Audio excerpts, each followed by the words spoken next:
The little ballerina began dancing again. She twirled round and round gracefully in her pretty pink dress. When the music stopped, she heaved a sigh of relief. "I'm tired," she sighed. "I don't want to dance anymore." Just then, the music started playing again. The ballerina lifted her arms in the air, pointed her toes, and started dancing once again. Her beautiful face now tainted with a hint of sadness. The music box stood atop the night table. It was made of rosewood and had intricate carvings along its side. Its lid was encrusted with tiny ruby-red stones. On its right side was a little golden key. When the key was wound, the music box played a quaint melody that sounded like raindrops falling into a glass tumbler. But its real beauty lay inside. When the lid was opened, a beautiful toy ballerina was revealed. She sat upon a miniature red velvet stool. When the music began, she would rise and start dancing until the melody ended. It was a beautiful and rare music box, the only one of its kind in the whole world. "I hate this stupid music box. It's like a cage. I want to be a real ballerina. I want to see the world beyond the four cramped walls of this dumb box," the little ballerina cried. But no matter how hard she tried, she couldn't break away from the music box. She tugged, she pulled, and she wriggled, but she remained glued to the tiny velvet stool. Every time the key was turned, she had no choice but to stand up and dance. Often she would weep, even while she was dancing. But no one saw her tiny tears, and no one knew the turmoil that raged in her heart. One day the music box fell off of the night table. The little girl who owned it was placing it on top of the table when it slipped from her hand and fell to the floor. When she picked it up again, the key had fallen off, and the ballerina had become detached from her velvet stool. The little girl tried her best to put the music box back together, but she couldn't.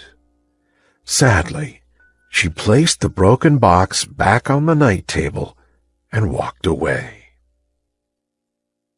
The little ballerina awoke with a start.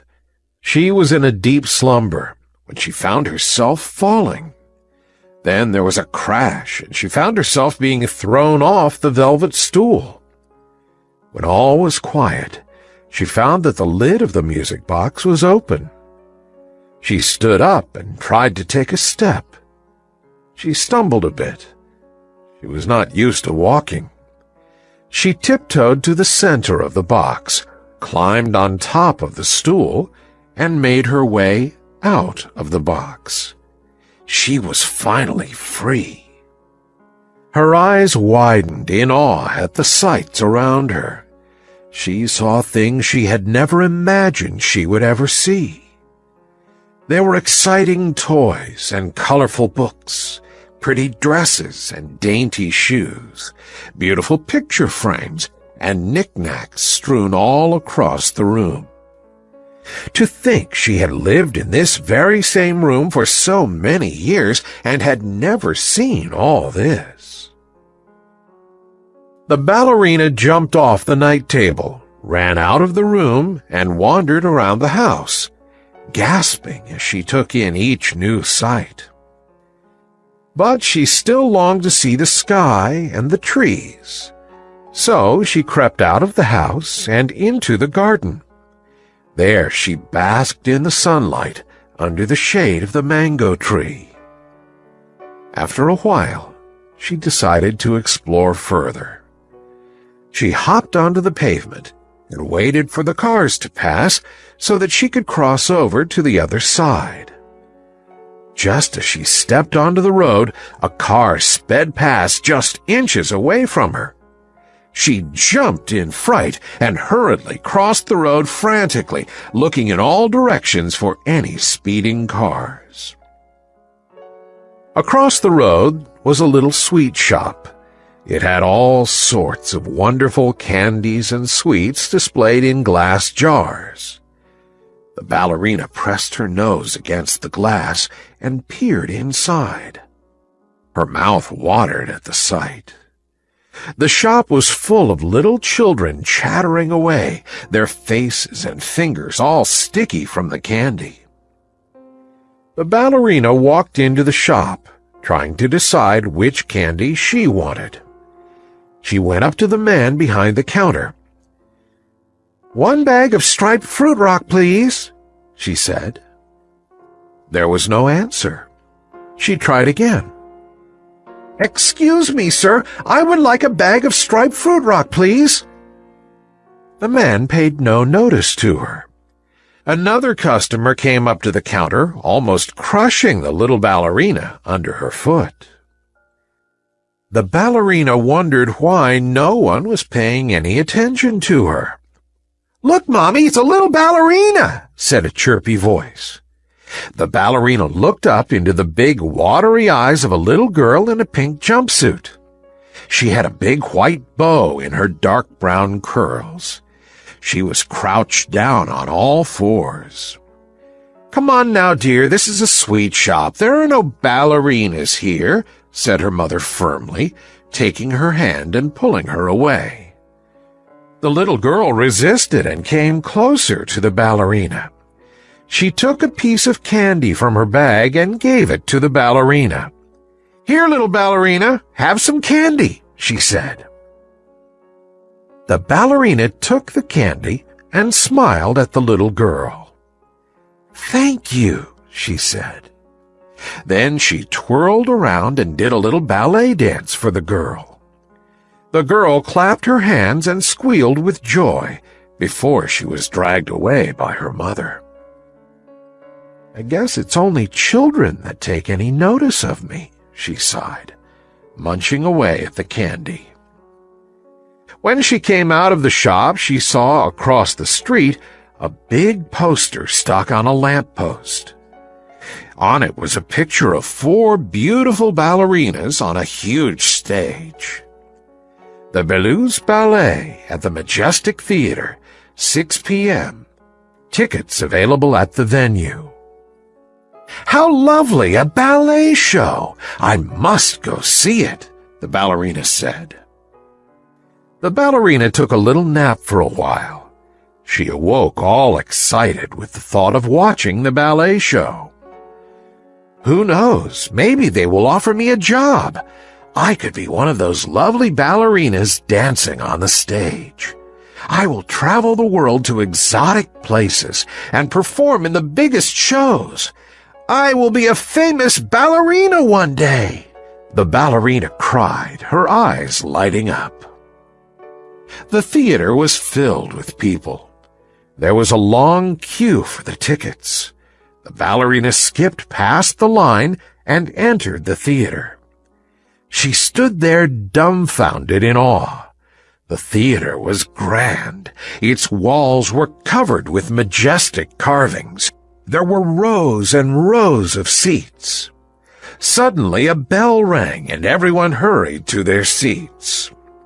The ballerina ran up to the very first row and sat down under one of the seats. The show was about to begin. The red velvet curtain rippled as it was raised. The stage was dark. The orchestra began playing a beautiful symphony. Then a soft light appeared to reveal 4 beautiful ballerinas. Slowly they lifted their slim arms and began to dance as if the music was bringing them to life. The little ballerina couldn't take her eyes off them. She longed to jump up on the stage and dance along with them. She longed to dance freely of her own accord, rather than being bound by the music box. Her eyes filled with desire. She didn't even realize when the show was over. She woke from her dreamlike state as the hustle of people getting up to leave filled her ears. "Ouch!" she cried, as an old lady bumped her with her gigantic sequined handbag. The ballerina made her way onto the stage. She crept under the curtain and disappeared down the side of the stage into the dressing room. There she saw the 4 ballerinas sitting and talking to a very sophisticated man in a jet-black tuxedo. He was smoking a cigar. "You did good today, girls," he said between puffs. "If all goes well, we could very well have another show in Paris." Paris, thought the ballerina in excitement.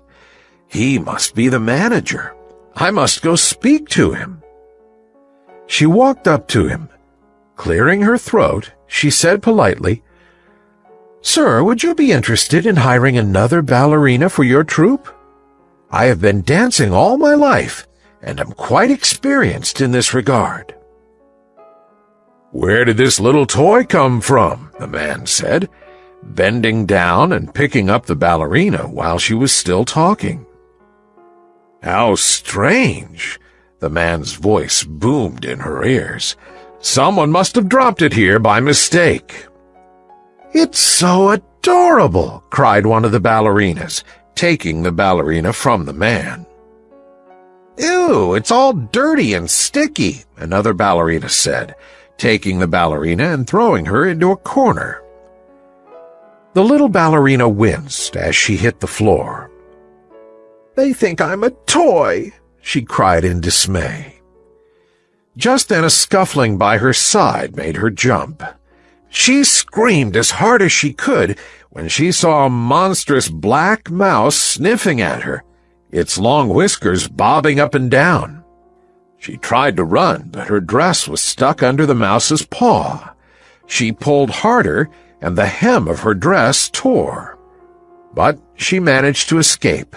She ran and ran as fast as she could. It was already nighttime. She looked around for some food and shelter, but could find none. She shivered and sat down on the pavement and began weeping again. She missed the warmth and comfort of the music box. She missed the smiling face of the little girl who would open the music box and watch her dance. She missed being the center of her world. "What's wrong, little ballerina?" asked a gentle voice. The ballerina looked up and saw an old woman with silvery white hair looking down at her. I'm cold and hungry and scared." "Wait a minute," said the ballerina in surprise. "How come you're talking to me? Only children talk to me." The old lady sat down beside the ballerina. "I'm the one that made you," the lady said.